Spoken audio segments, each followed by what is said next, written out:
Were regulators looking at liquidity risk before the financial crisis? I would have to say no. Liquidity has traditionally been the forgotten risk, or has been assigned to be an Asian problem or a Russian problem, or not a problem at all because it will be handled by the central bank. So the short answer is no, no regulator looked at liquidity risk.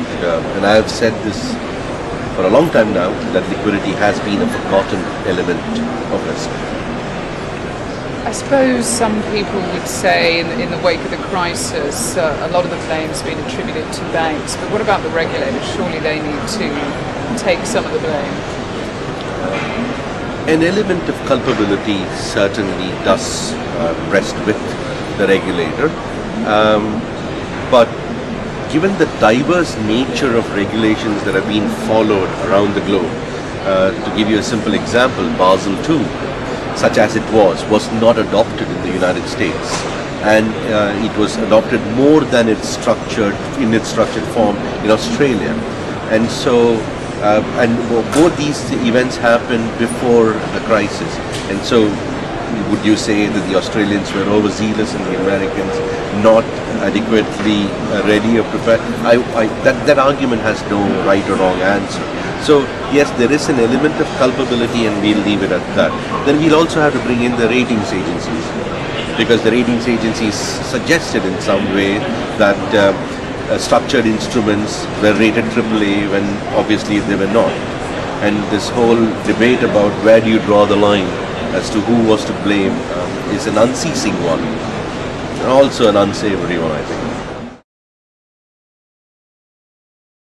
I think that anything that incorporates systemic risk is to be welcomed, because what happened was systemic. It was a system-wide collapse, and as long as we regulate for it, matters relating to bonuses and payments are a function of how well or otherwise an organization is performing.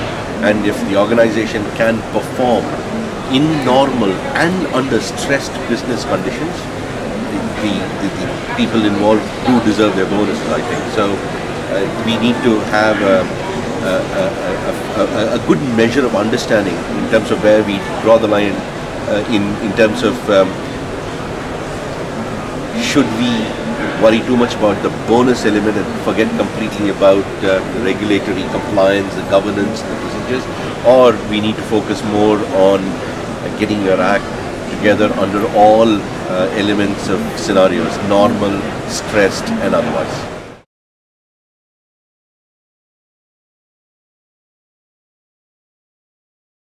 Again, it's a question of size. The Chinese banks are also not going to be compliant with Tier 1, Tier 2 capital regime so easily as some of the other Asian banks. And that, I think, I put down to a size issue more than anything else. I think even in Asia, the mindset is going to be that there will be more capital here, more capital consumption, and it's going to be as difficult, if not more difficult, than Europe. I mean, the whole idea here in Europe is that people tend to comply early.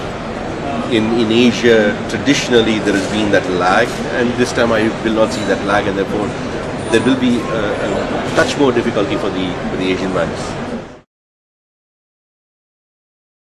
There is a fundamentally sound argument that we had, because if you think about it, the whole idea of trade finance was off-balance sheet, and so a reduction in funded exposure.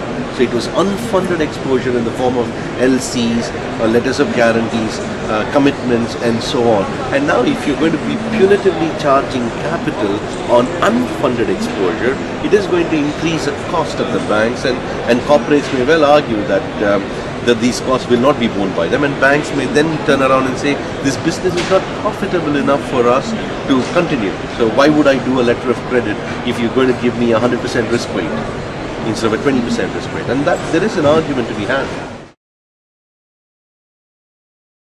They are still evolving, I believe.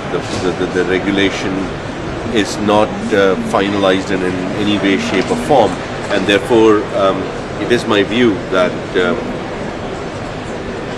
whatever steps they take in terms of Basel III, it has to be a unified step. You can't afford to have the United States not participating this time around as it was with Basel II. And so any regulation that transpires must be a committed, coordinated response to the shock that we are facing right now.